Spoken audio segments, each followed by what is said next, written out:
So I guess I'm gonna really half-ass the lighting. I mean, it's always half-ass, but this is just an old incandescent, very, very yellow single bulb. Nothing else. It is dark. The R5 is such an amazing. I just love the camera. I mean, I don't know. It just has great performance in low light. And that was one of the things maybe about some of my other Canon cameras is that they would perform really well, but there would be this signal to noise ratio would like collapse at a point, and it'd be hard to sort of notice, but geez, the R5, so buttery. So it's a beautiful camera. I cannot, and now that it's like gone down in price, this is one of the best bodies ever made. For the time versus price, if you want a camera around fucking 2K, well, you get to use them for like 1,500. I'm thinking 17. It's such a good camera. I paid $5, and I feel like I had a great deal. I mean, my R5 has that special grip and a bunch of other stuff, but the body, it's 45, I think. Great camera. It's such a great camera. I mean, like, anyway. Alright, so there are a couple different things that, I had a plan for today. Oh, yeah. Oh, I had so many different plans for today. It's almost like, the internal monologue, it comes to a resolution, and a sort of inspiration for the monologue is gone,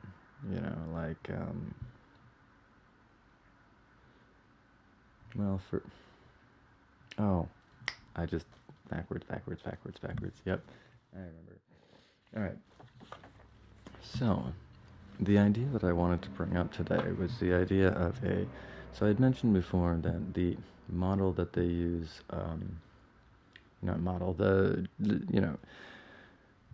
sports media and sports pundits and sports culture has developed an obsession with statistics as a means to compare different players' performances across different eras, as a means to compare really anything and everything, not only motivated monetarily, but motivated sheerly on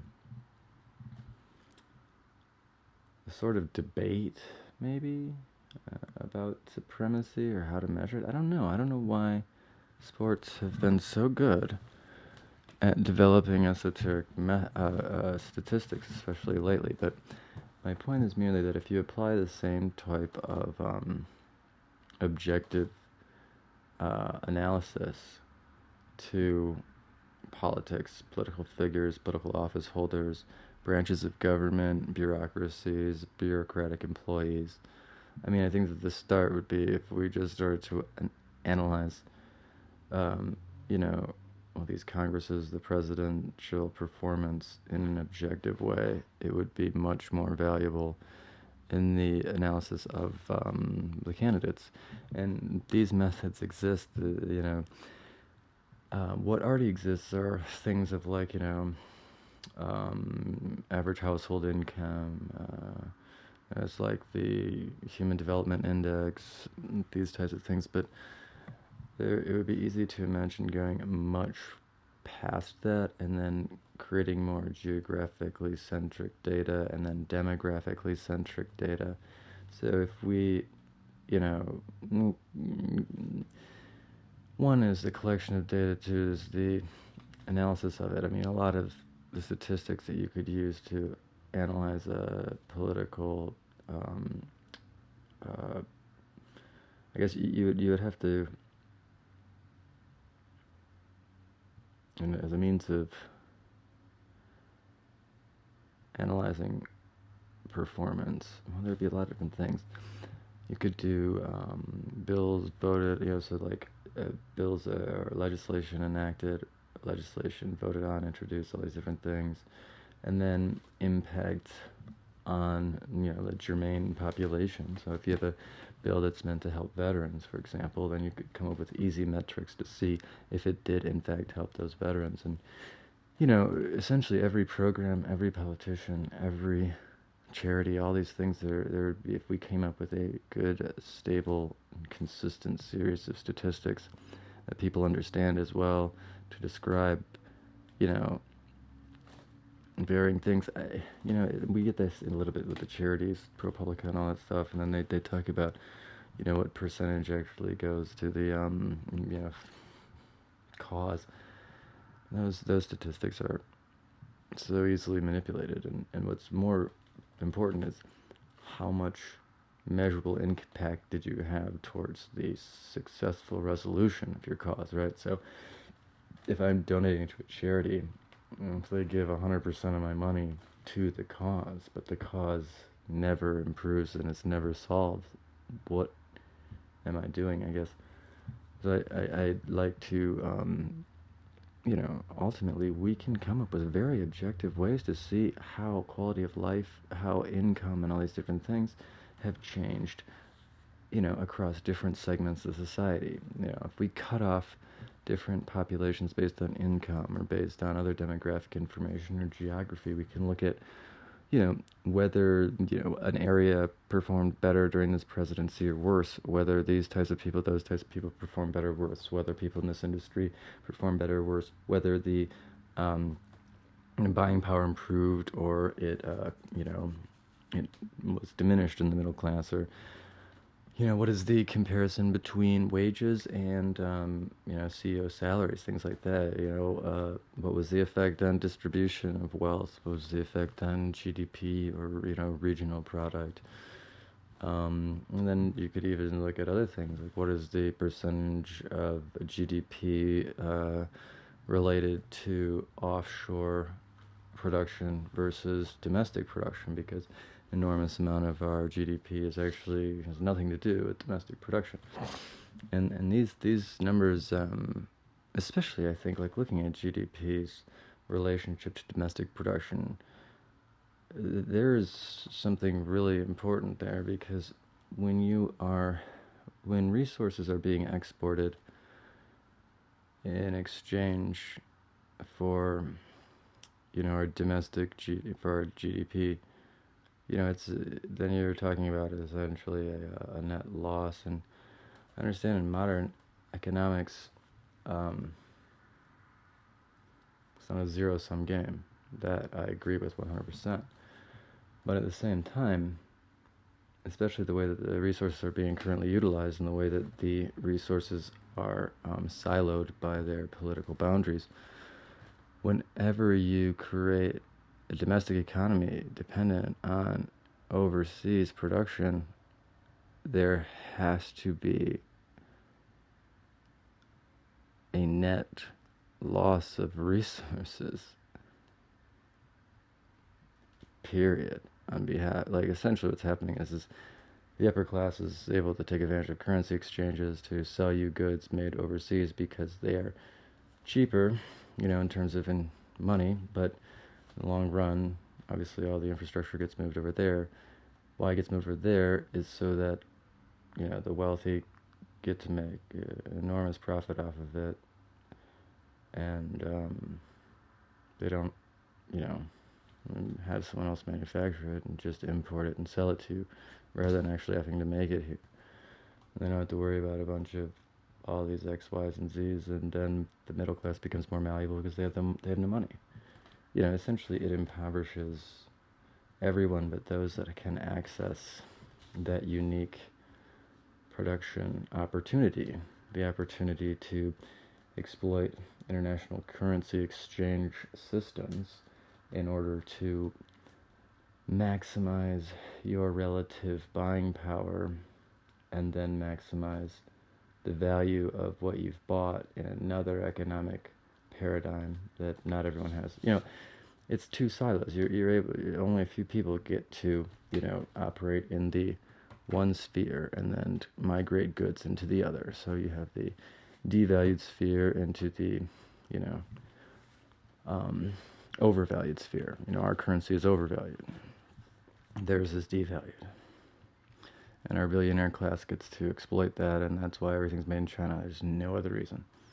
Like, literally not a single other reason. Why would you manufacture something and have to ship it across the world? Obviously, it's more profitable to you, even though it's costing more resources, because it literally has to. I mean, the amount of petrol that it takes to ship it across the world, in a lot of cases, is more expensive than its entire manufacture. So how could that possibly make sense? Unless there is an exploitation, that there has to be a scam. And the scam is the international currency exchange. Not just the international currency exchange, it's also the way China is allowed to operate in that sphere, and the fact that China itself is not a good faith actor, the fact that we have a whole glut of bad faith actors that are really dominating the international everything. The way that money moves from one country to the other.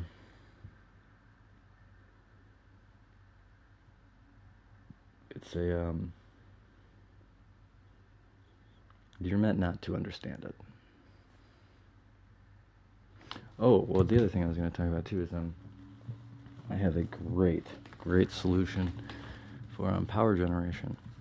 So I've been working on this for a while, and I have the solution. I'm not able to build this now, but I've been building different iterations of it and finding out problems with them. So it's just a convenient wind turbine that can be made from waste motors that can be made into generators very conveniently. So ceiling fan, right? So you take a ceiling fan, make it so the internal electric motor can obviously output power as the fan spins. You can totally YouTube how to do that. And then the idea is to reinforce the blades are usually 2 or 3 like screws or bolts into a the sort of structure of the what would it be called, like the chassis. Maybe, there's so it's bolted onto a chassis, and then in that is the motor. And so the idea would be to take a aluminum pipe and run that along the fan's path and weld it, and then thread it into the current, the fan support system, and then have them all meet, all 5, so usually 4 or 5, say it's 4 or 5, doesn't matter. Have them meet in the middle, then you drill a hole through there, you weld all these to the chassis and everything. Then you put another, just a steel pipe coming forward out of it, but, thicker gauge. And then you're going to use wire from the end of the pipe, so I'm thinking a maximum of 6 foot. I'm thinking propeller for the average home ceiling fan. This has to be tested. This, again, but this looks like the solution after all the different problems I've been having with modifying these. Alright, and so you use cables at the end of the pipe that's going to reinforce the fans themselves. The original fans for the ceiling fan. Now you're going to add more to that, but just, in this conception, we'd leave those original fan blades on there, run the pipe along the fan blades, right, the front of the fan blade, weld them together in the center, drill and weld in another steel pipe forward, and then that steel pipe is going to house a cable that's going to the end of the aluminum pipes, so that it will prevent the propellers from, there's actually a ceiling fan up here, the propellers from being pushed by the lateral forces, the wind forces. They weren't designed to accommodate the wind that they could possibly see, and we want to make the blades much bigger. So we got the pipe, and then, so that's going to reinforce obviously the pipe, but then to reinforce the pipe, we've got steel cable going to the steel pipe that's extending out from the anchor point, or the pivot point, in the fan, so that they're all essentially being prevented from being pushed backwards. And then on top of that, we're going to have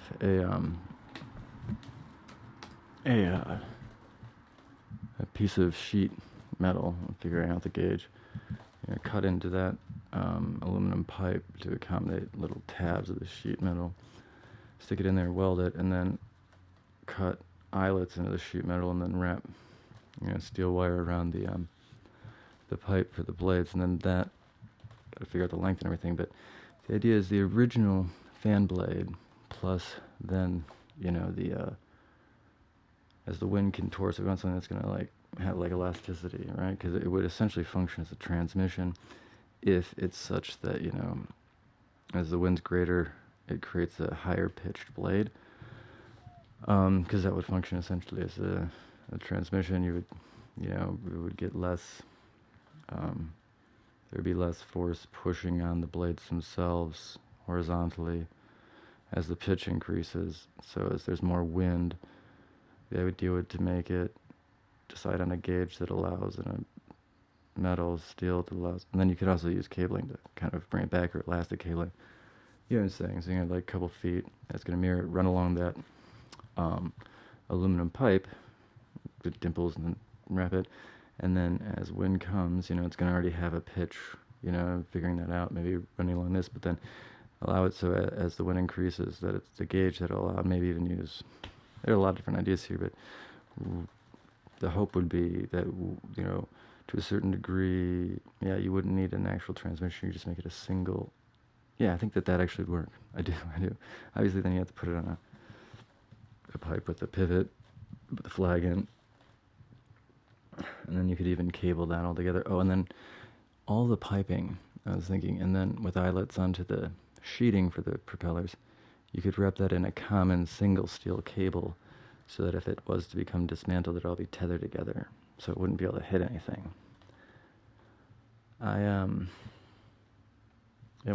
Yeah.